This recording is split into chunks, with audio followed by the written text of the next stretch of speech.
Hey guys, Todd here with 306 Foxbody.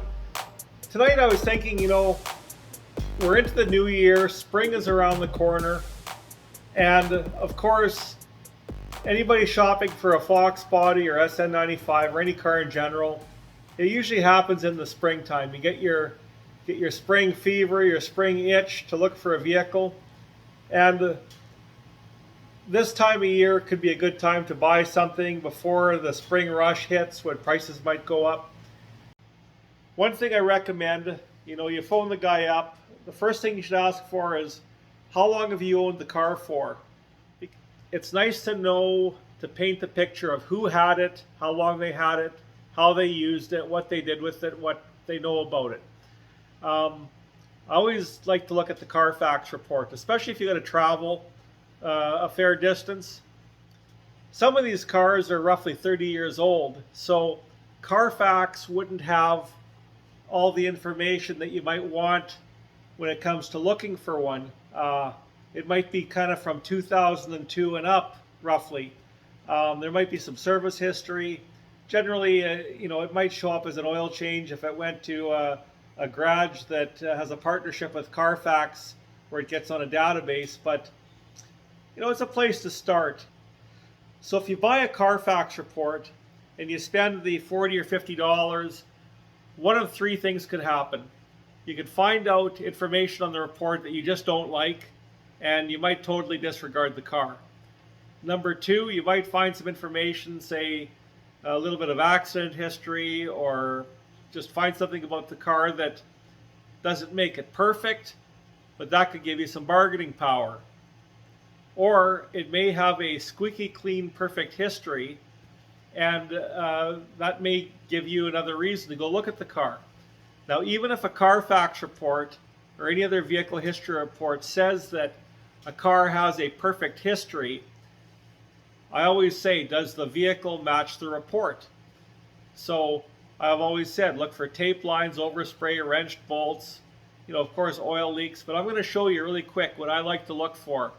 I'll show you some things on the 92, and I've got a 95 Mustang convertible right here. I'll show you some things on that, things that I look for, that when I purchased the 95, there's things that I saw in the car that made me feel really good about buying it, because I wanted an accident-free car and I wanted original paint.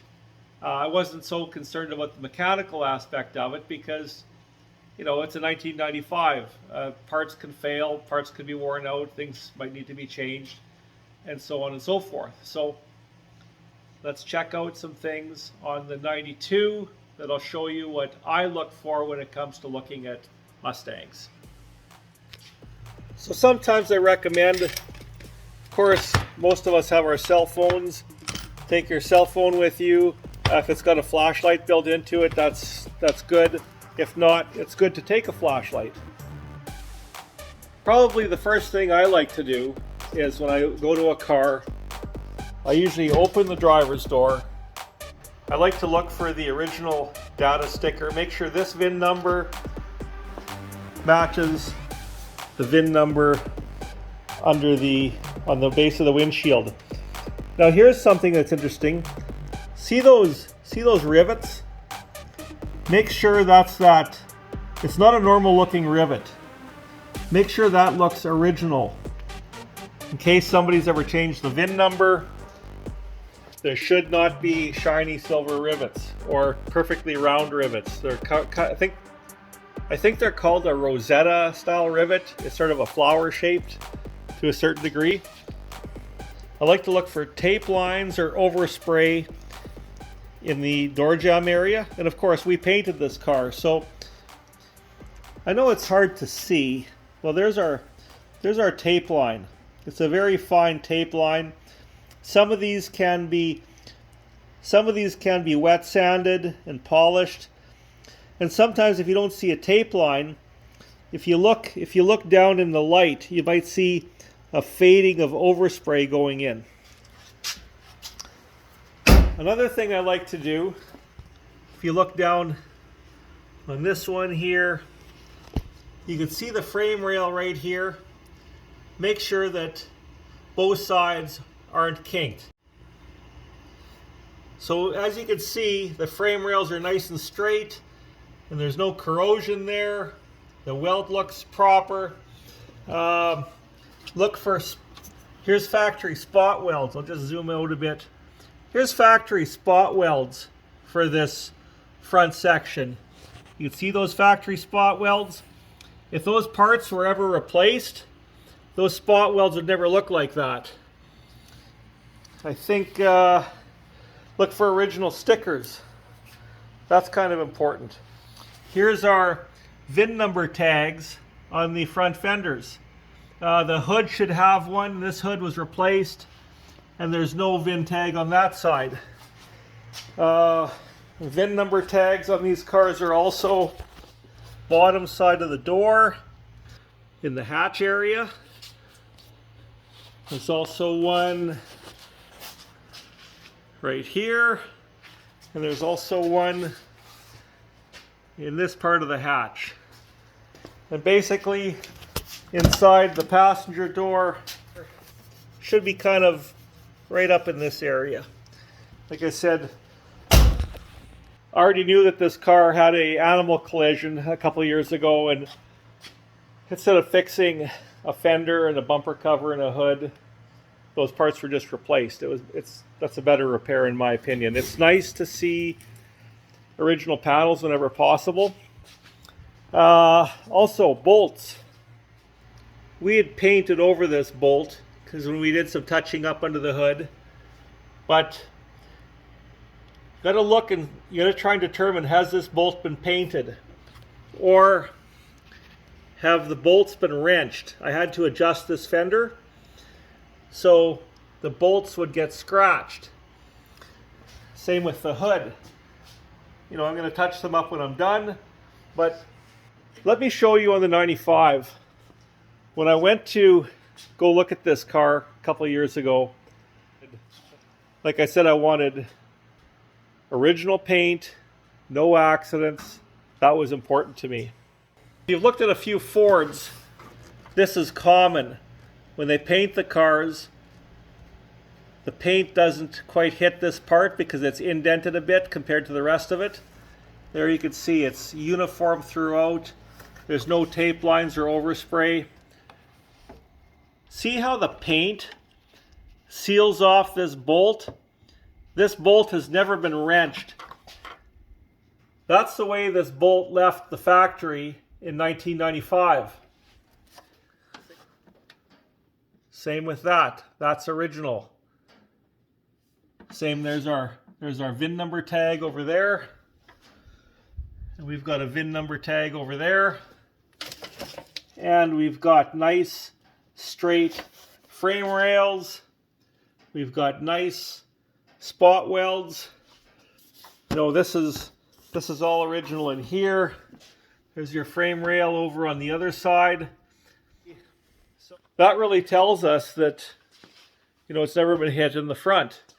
So I just opened the trunk of the 95 up, and here's what I like to look for.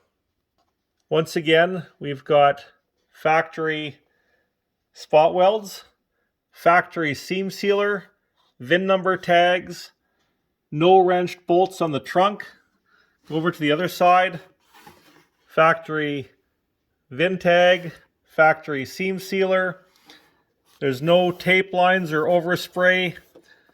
And like lots of cars, it's not hard for the windshield to be replaced because they are old cars. But sometimes on Mustangs, you can look for a period correct windshield. Like, let's face it, a windshield could be replaced with another Carlite windshield. But check this out. There, we can see the windshield 4AB. You see it right in the center.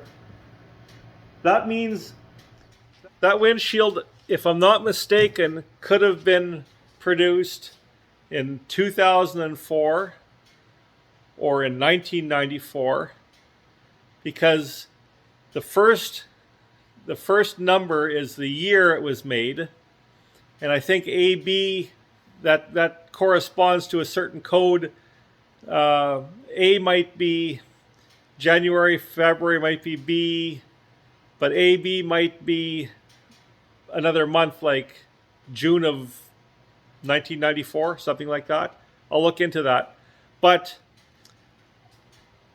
I really think, because this 95 has low mileage on it, I really believe it is the original windshield in it. Obviously, places to look underneath the car are as follows. Take your cell phone with you. Look at the bottom of the transmission area. See how it's sort of chalky looking? We had the rear main seal was sweating pretty good. Rear main seals are common on these cars. But the bottom of the transmission, how that's chalky looking, the aluminum, that's actually pretty good for a 30-year-old car. Of course, an area to look at is the torque box area to see how beat up it is. This one actually looks pretty good. Lots of guys jack up on these cars right in here. This actually looks pretty good. You know, it's not all beat to hell. So that looks okay. Take a look at the rear pinion seal. You can actually see our differential is pretty dry. If the pinion seal was leaking, see if I can get underneath a bit further.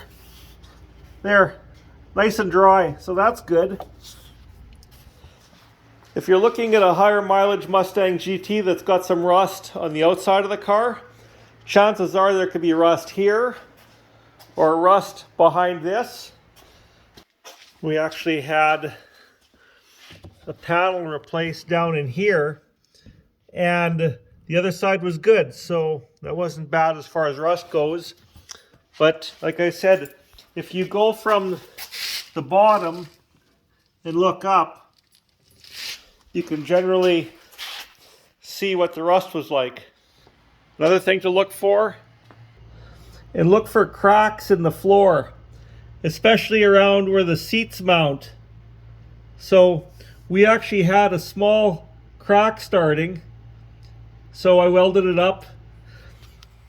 And let's face it, the vast majority of these cars had cracks in the floor just from your weight going back and forth in the seat from the hard accelerations. It's not the end of the world. That's why the police interceptor cars had an extra brace put in the floor, and there was a part you could still get today, I believe, to brace the floor so it's a little stronger, because you know they are a unibody car. I'm not scared of a car that's been repainted, but if the owner documented how it was repainted, what they did to it, what they know about it, that could make all the difference in the world, because you don't want to get a car that's been patched together and it may look good today, but after 2 or 3 years it might start falling apart on you, especially if it's full of body filler. If things weren't replaced properly, that could be a big disappointment. That could take you from having a car that you totally love to a car that you totally hate. And once it's been butchered, it's just not the same. So, like I said, do your Carfax history, ask the guy how long he's owned it, look for tape lines, overspray, wrenched bolts. Lots of these cars have had a fender or a hood or something replaced, a bumper cover, that's common. You know, they are older cars. We can't expect them to be perfect, but it's nice to have somebody know what they're getting. So anyways, hope this helps you guys out. Thanks for watching, and we'll see you in the next video. Cheers.